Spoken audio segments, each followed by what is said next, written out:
Hello everyone, তোমরা সবাই কেমন আছো? আমি ভালো আছি। তো সেদিন একটা আন্টির বাড়িতে চলে গেছিলাম। সেই আন্টিটার বাড়িতে গিয়ে আমি, একটা বোন আর একটা ভাই, আমরা তিনজনে মিলে উনো খেলা স্টার্ট করে দিয়েছিলাম। দুবার উনো খেলেছিলাম আর একবার আমি জিতেছিলাম। তারপর আন্টিটা আমাদের জন্য বানিয়েছিল মানে দারুণ, এই শীতে মানে গ্রেভি নুডলস আর তার সাথে ড্রাই চিলি চিকেন। ওফ, এত ভালো বানিয়েছিল কি বলবো।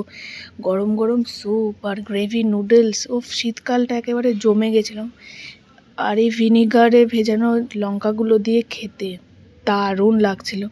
আর ভাইটার এই ক্লিপটা তুলেছিলাম, দেখো ভাইটা স্যুপটা আর চামচ দিয়ে খেতে পারছে না, সরাসরি সুরুত সুরুত করে খাওয়া শুরু করে দিয়েছে বাটি তুলে। তারপর একটু রাত হয়ে গেছিলো দেখে আঙ্কেলই আমাকে বাড়ি অবধি পৌঁছে দিয়ে গেল। তো সেদিন আমাদের সন্ধেবেলাটা দারুণ মজা করে কেটেছে। সানডে ছিল, তো সন্ধেবেলাটা আমার ফাঁকাও ছিল সেদিন।